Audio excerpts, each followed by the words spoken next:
Alright, today I'm making some fire steels. Thought I'd make a quick video about how I make them.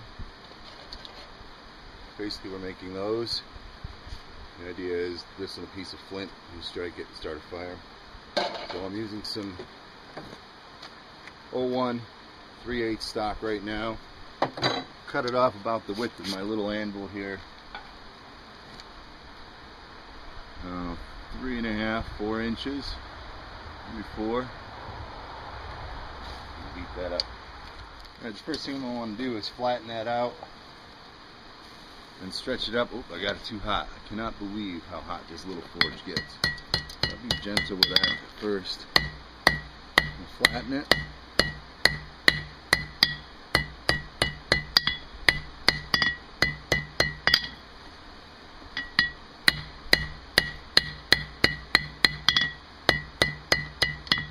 Not as flat as I want it, but pretty close. A little bit of a bend in there.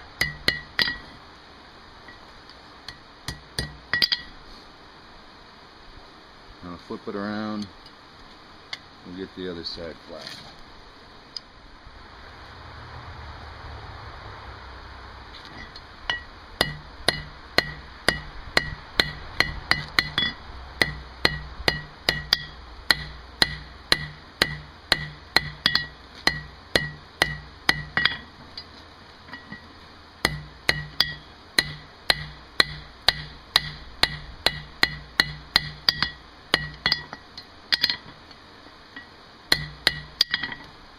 So we got it about 1/8 of an inch now.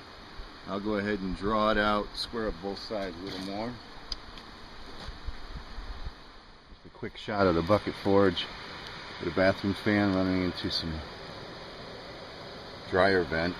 It shows how cold it stays down there at the bottom because it's not melting that aluminum and barely melting the duct tape. Actually, that's from some catastrophes that I've had, but that forge is putting out a lot of heat. As a matter of fact, my steel's starting to melt.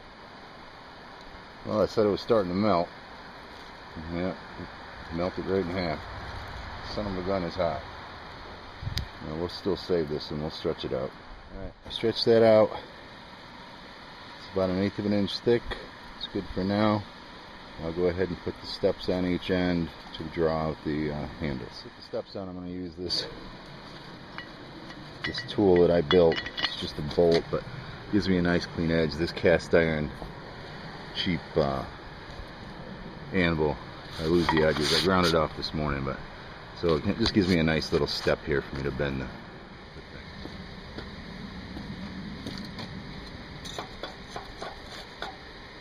Now I'm going to put this step in. What I'm trying to do is put these steps. You see this, and I just kind of like that look better. It makes it a little harder to make the strikers, but I choose where I want it to be. Hit it at an angle like this.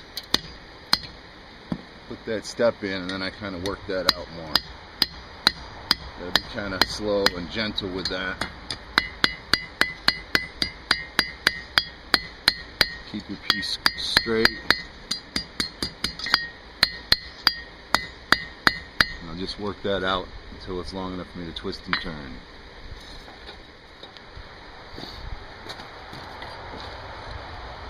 Work that out slowly, stretch it out.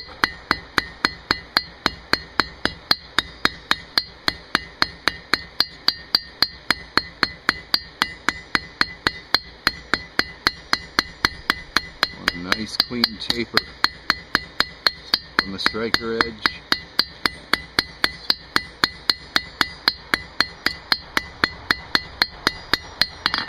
To the end. So a little bit more to do there.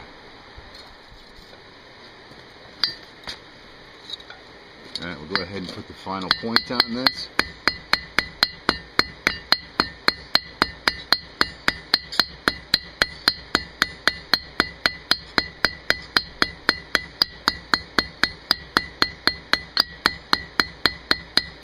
I get my point formed, and I go back to the beginning and I just kind of work everything out to that point. And that kind of gives me a nice even taper all the way out to the end. So that's one side. I'll turn around and do the other side.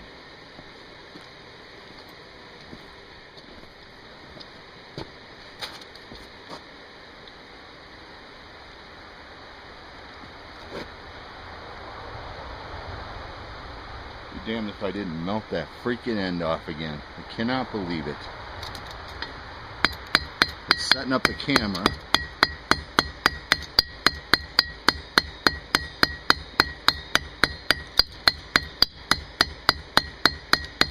In that process, melted the freaking end off.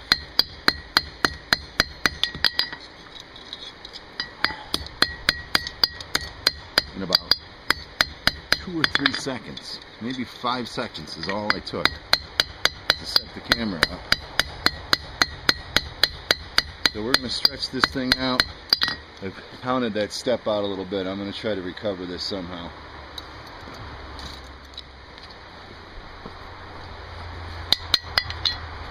Well, I robbed Peter to pay Paul. Stretch that out. I got the length I want. I'm going to flatten back here now, which is the striker part. It's a different method. It's one of my original methods of making this. Just a solid, straight dimension all the way across, and you flatten out the part that you're going to use as a striker. Square that off nice.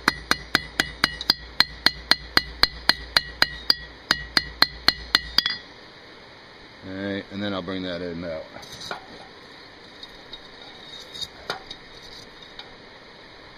Fortunately, I have a couple of different designs that I make, so this is one that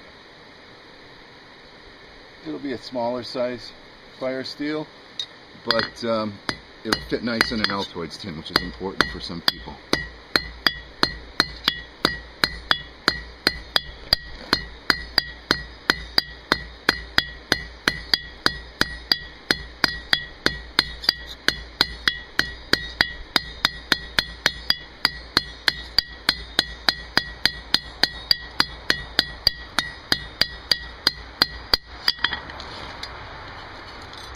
So I'm looking pretty good, except right here I got a kind of a heavy spot. So I'm going to flatten that up a little, and we'll go into the bending, I guess.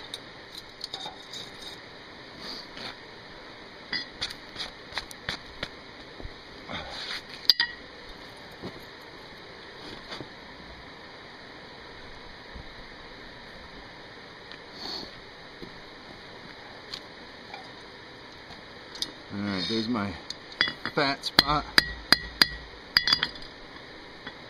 I will kind of flatten that out to make it even.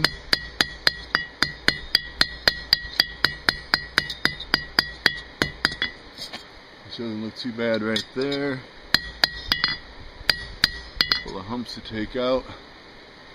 It's not bad at all. So we'll go ahead and heat this end. I'll put a little twirl on it.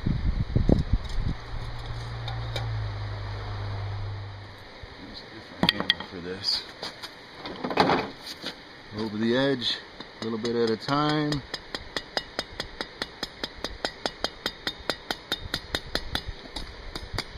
Work it out, finishing the roll. Square it off.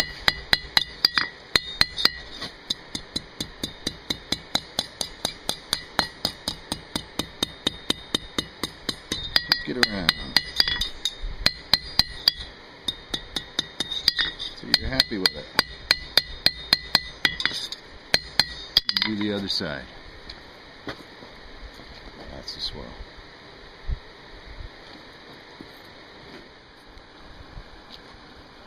Don't take much but a few seconds to heat it up. So again, I'm going over the edge a little bit. I'm just going to hit and feed until I have the amount of material that I want in my swirl. Straighten that up.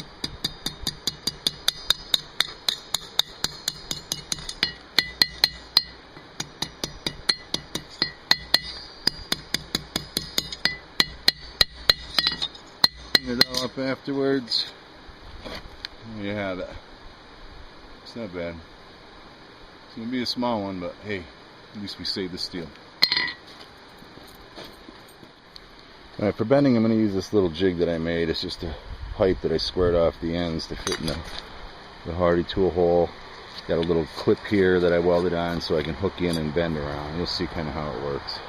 It's not too bad. It's a little bit too big of diameter for what I'm doing right now, though. Alright, when I pull this thing out, that's good. The little curly Q is going to be awfully hot. I don't want to really distort that, so I'm going to cool that down just a little bit. I hook this in and I bend it around. Just like that. That's all there is to it. Work it with the hammer a little bit to get the right bend that I want. There's half of it. So again, this is going to be a small one.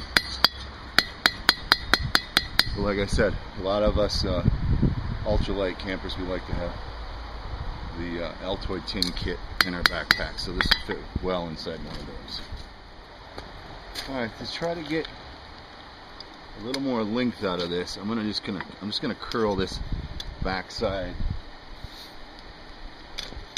just a little bit on its own. Just to give me a little more striking distance. So you can kind of see I'm making a kind of a J striker out of it. I'm going to try to put a little bit more of a curl on it. I got to heat it back up.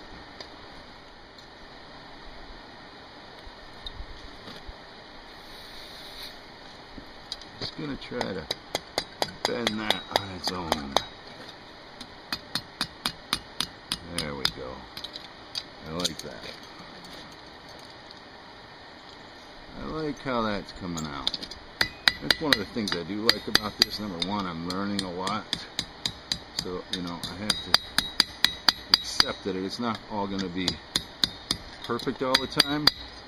But in that process, you have to, you know, you have to be smart and creative. So that's a fire striker. I saved a little bit of this fire steel. I saved a little bit so I wouldn't lose this striking distance. I think that works well for a kit. It's an interesting shape, something different. That's what you make out of it, I guess. So I'll go ahead and harden this up. We'll see how it works. Alright, I'm going to go ahead and heat treat this one that I made. I've made quite a few of them today. But we'll heat treat this one. Let's see if we can make a fire with it. So we'll get that in the fire. And then we'll bring that up to a red hot, a cherry hot. I'll explain more once we're there. This thing's getting just about up to temperature. Typically, you would heat it up till a magnet won't stick to it anymore. I've gotten used to the color that is, so I know what color to go to. And it's just about there, except I got this piece of coal in the way. So you're going to go to about that color right there. You're going to quench it in the oil.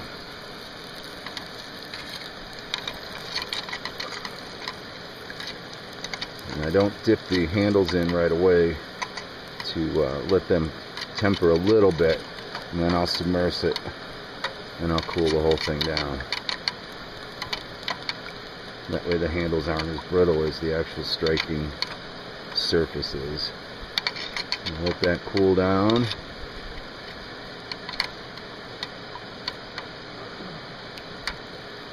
Just like that. Alright, one common way to test whether or not it's hard is to skate a file across it, and you can just listen to it. I mean, you can hear that. It's like skating across glass, as opposed to cutting in like that is. So that's definitely hard. I'll try it with a piece of flint, right from the forge. This flint isn't the best, but we'll get some sparks out of it. Just block the sun here a little, and this 01 steel really puts off a lot of sparks. Find a good spot. There we go. That's just sparking like crazy. So I'll go ahead and start a fire with it, and we'll call this video From Forge to Fire. Alright, so here we have the striker that we just made. I got some jute tore apart. I got some wood shavings and some wood pieces. I'm not going to make a huge fire, but we'll see if we can get one going. I got a little bit of dry pine needle. And go ahead and throw a piece of char cloth. Probably should use a bigger piece, but that's alright. On there, we'll strike it a couple of times, see what happens.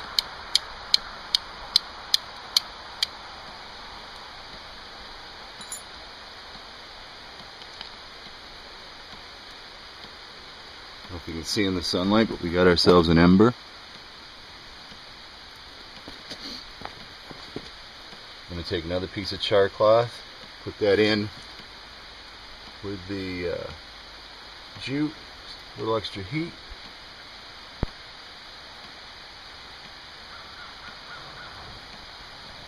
We have flame. Throw these pine needles on there to get them going. A little extra heat.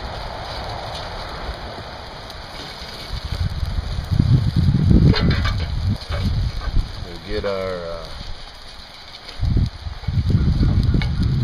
shavings in there, hopefully to catch before it goes out.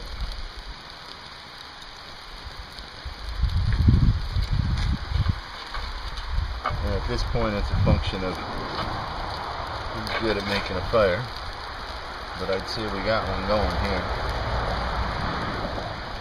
So, even though we had a couple of issues getting it started, getting the fire striker or the fire steel started, turned out to be an artistic one. It actually feels really good. It wraps around this finger really well, so you get a good strike on it, like that. Thing throws awesome sparks from forge to fire.